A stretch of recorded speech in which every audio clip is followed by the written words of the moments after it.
Continuando com os exercícios sobre trabalho e potência de compressão em compressores alternativos de pistão, vamos resolver o exercício número 2.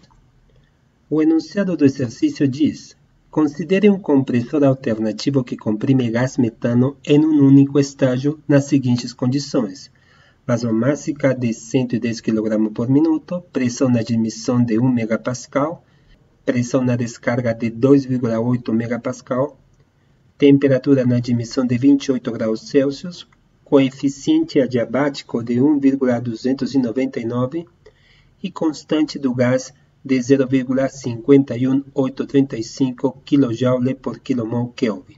Calcular a potência adiabática de compressão de um compressor que comprime o gás em 3 estágios de compressão, com a mesma vazão máxima e razão de compressão para os 3 estágios. O gás, ao sair de cada estágio, passa por um resfriador e entra no estágio seguinte a 45 graus Celsius. Então, temos como vazão máxima para cada um dos estágios 110 kg por minuto. A temperatura de admissão no primeiro estágio deverá ser de 28 graus Celsius e do estágio 2 e 3 de 45 graus. Então, o que nos pede é calcular a potência adiabática de compressão para cada um dos estágios. Inicialmente, definimos um esquema do sistema de compressão em 3 estágios, como pode ser observado. Cada estágio corresponde a um conjunto cilindro-pistão. Observa-se também que o segundo e terceiro estágios apresentam um tamanho de cilindro menor.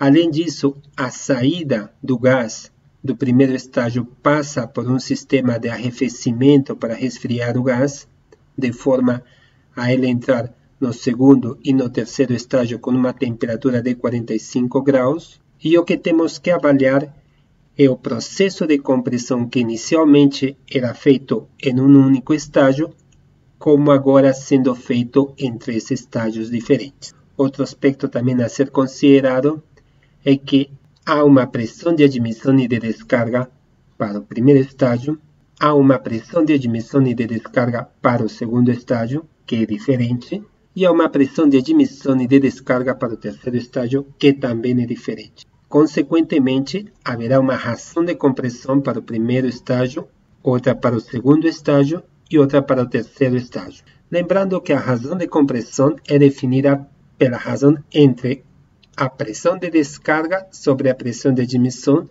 do estágio correspondente.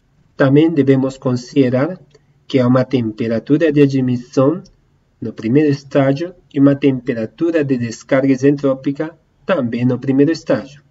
Mas após passar o gás por um sistema de arrefecimento, teremos uma temperatura de admissão no segundo estágio que será diferente da temperatura isentrópica de descarga do primeiro estágio. Também teremos no segundo estágio uma temperatura isentrópica de descarga, que depois do processo de arrefecimento, essa temperatura isentrópica de descarga do segundo estágio se convertirá em uma temperatura de admissão do terceiro estágio e, da mesma forma, o gás ao sair do terceiro estágio terá uma temperatura isentrópica de descarga.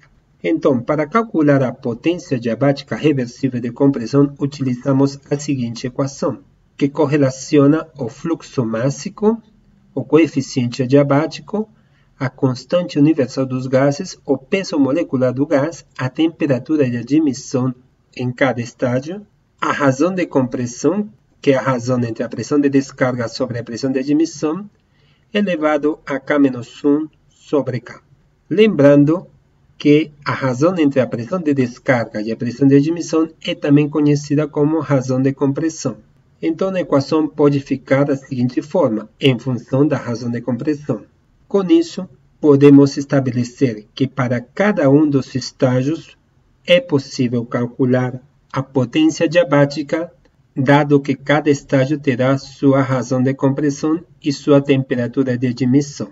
O resto permanece constante, ou seja, a vazão máxima é a mesma para cada um dos estágios, o coeficiente adiabático também, porque o gás não muda, o peso molecular, consequentemente, também é o mesmo, e só teremos que modificar os valores da temperatura de admissão e da razão de compressão. Vamos inicialmente calcular a razão de compressão total para um único estágio. Essa razão de compressão total é definida como a pressão de descarga sobre a pressão de admissão. É dado pelo enunciado que a pressão de descarga é de 2.800 kPa e a pressão de admissão de 1.000 kPa. Mas como a razão de compressão deve utilizar as pressões absolutas, somamos a esta pressão a pressão atmosférica. E a pressão atmosférica é 101,325 kPa. Dessa forma, para um único estágio de compressão, a partir dos dados fornecidos no enunciado, a razão de compressão total é de 2,634. Agora passamos a calcular a razão de compressão balanceada por estágio. Aqui vale a pena ressaltar a palavra balanceada. O enunciado menciona que os 3 estágios de compressão trabalham com razões de compressão balanceada. O que significa? Significa que a razão de compressão do primeiro estágio deve ser igual à razão de compressão do segundo estágio, que deve ser igual à razão de compressão do terceiro estágio. Consequentemente, a razão de compressão total deve ser a multiplicação das 3 razões de compressão ou das razões de compressão de cada um desses estágios. Consequentemente, a razão de compressão é igual ao produto das razões de compressão de cada um desses estágios. De forma que, se quisermos saber a razão de compressão do 1º estágio, ela será nada mais do que a raiz iésima da razão de compressão total, ou seja, a pressão de descarga sobre pressão de admissão, que não é nada mais do que a razão de compressão total. Sabemos que a razão de compressão total calculada anteriormente é de 2,634 e que são 3 estágios de compressão. Consequentemente, para uma compressão balanceada, o que significa que as razões de compressão de cada estágio são iguais, a razão de compressão do 1º estágio é 1,38. Então, a razão de compressão do estágio 1 é igual à razão de compressão do estágio 2, que é igual à razão de compressão do estágio 3, que é igual a 1,38. Então, retomando o cálculo da potência diabática reversível de compressão, começamos com o cálculo da potência adiabática do primeiro estágio, onde já temos aqui a temperatura de admissão do primeiro estágio e a razão de compressão do primeiro estágio. Sabemos pelos dados do exercício que a vazão máxima é de 110 kg por minuto, a temperatura do primeiro estágio 28 graus Celsius e a razão de compressão do primeiro estágio, que é igual à do segundo e à do terceiro, é de 1,38. Substituímos esses valores, lembrando que a constante universal dos gases sobre o peso molecular é igual à constante do gás, que no enunciado do exercício foi dado como sendo igual a 0,519. Além disso, a temperatura na admissão está em graus Celsius, tem que ser transformada para Kelvin, e para isso somente somamos o valor de 273,15. Substituímos também o valor da razão de compressão, que é a mesma para todos os estágios, de 1,38.